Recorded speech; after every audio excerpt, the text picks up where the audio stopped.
Hey everyone, in this video, we're going to be taking a look at fusion parameters. Now, if you're coming from SolidWorks and you're used to using the equations or global variables, then this should be fairly similar to you.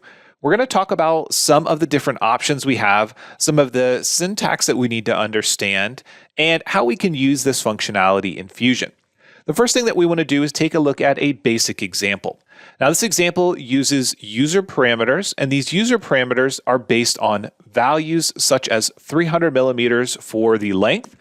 If we increase this, that's going to increase the overall size of our object based on the fact that these parameters are linked to a sketch. We can also use some operators such as addition, subtraction, multiplication, and division to add a little bit more complexity here.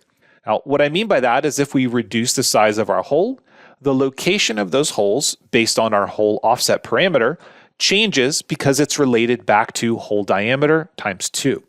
So this is a great way to add some functionality to a fairly simple design. Let's take a quick look at how that looks in practice.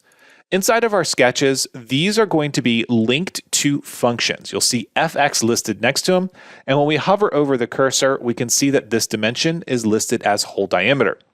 If I add another circle and I add a dimension, the way that this looks in practice is simply start typing that parameter, and we can find that value and hit enter to lock in that user parameter. This is true for dimensions that are listed inside of features such as extrudes as well. So for example, we can see that the distance for this extrude has an fx next to it, and it's listed as base height. So in practice, they are very easy to use, but it takes a little bit of time to make sure you understand all the nuances for the syntax. Now, I do suggest that you go to the description of this video and you take a look at the link for the Fusion help file. This is going to give you a full list of all of the various things that you can do inside of parameters. But let's take a look at a couple more examples. For this next example, we're taking a look at parameters that are driving the number of holes on a plate. Now, this is done using the floor function. Now, the floor function allows us to round down to the next lowest hole number. Now, what I mean by that is if I change the plate length to 399, it's going to round down to a value of 7 for that pattern length. If we simply go up 1 more millimeter to 400, it's able to round to the next hole number, which is 8. So using things like floor and ceiling or even round allows us to add a little bit more functionality into a basic set of user parameters. You also note that we're using standard algebraic operators for things like addition, subtraction, and we're also adding the delimiter or the brackets or parentheses around those different expressions. So let's take a look at another example. In this next example, what we're doing here is we're taking a look at parameters to drive the number of boards in a gate or a fence. Now, the overall length, height, and board thickness are driven by just standard numbers, 48 inches, 24 inches, a half inch for board thickness, and then our board width. Now, if we take a look at the other values here, our spacing for our boards is based on our board width. So if we reduce this to 4 inches, we can see that the board width changes to 8 inches for our spacing, and then the number of boards increases because it's taking a look at the overall length, the width of our board, and it's also rounding it to the next whole number.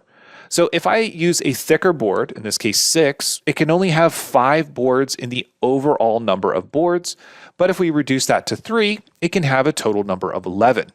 So once again, using some basic expressions, things like rounding allows us to add a lot of functionality to these parts. Let's take a look at something a little bit more complex. Now, in this next example, we're taking a look at a table of parameters that is driving a hearth joint model. Now, a hearth joint is a set of serrated washers that lock together, and they need to use these mathematical formulas in order to perfectly control them so they fit together properly. Because of this, we're driving some basic parameters such as the hearth angle and the ID and the OD, and then the rest of the values are created based on using some of those original parameters. This is an example of something that is a little bit more complex to set up, but can add a lot of flexibility to a complex model. So far, we've taken a look at using, for the most part, basic operations such as floor, ceiling, round, as well as mathematical operators. But Fusion does also have some advanced functionality that we can use. In this example, there are only a handful of parameters that we're looking at. However, we're using if-else statements that allow us to drive the overall length and width of a design based on the simple change of a number 1 or 0. If we set this value to 0, what this is going to do is take a look at the user parameter for length and the top tray pattern. This is going to change it from 26 to 36 inches. This allows us to use this if-else function and add a lot of flexibility to the model by just simply changing one value. Now, this is a simple example, meaning it's only controlling one thing, in this case, really the length of the grill. But this could be applied to more complex models simply by taking a little bit of time to set up your user parameters on the front end. One more important note about user parameters, and that's their ability to be used in configurations. User parameters and feature parameters can be configured, and this allows us to add a whole lot more flexibility to our models. In this case, when we're taking a look at this grill model, this is really driven off of a couple of different parameters. We can see here that we have an FX, which allows us to add parameters, and in this case, the grill model is something that we want to configure. We can have various configurations for this by simply adding additional rows, and in the second configuration, we'll set that value to 0, and then we'll close this out. What this allows us to do is use those user parameters or feature parameters inside of a configuration to change a lot of things all at once. Now, if we take a look at our configurations dropdown, we can switch back and forth between configuration 1 and configuration 2 and have it update our user parameters and change the 3D model on the screen for us at the same time. Keep in mind, the more complex the model and the deeper down inside of all the sketches and features you go, the more complex the rebuild is going to be. But in this case, you can see that changing our configurations and controlling our user parameters is a great way to drive a complex design.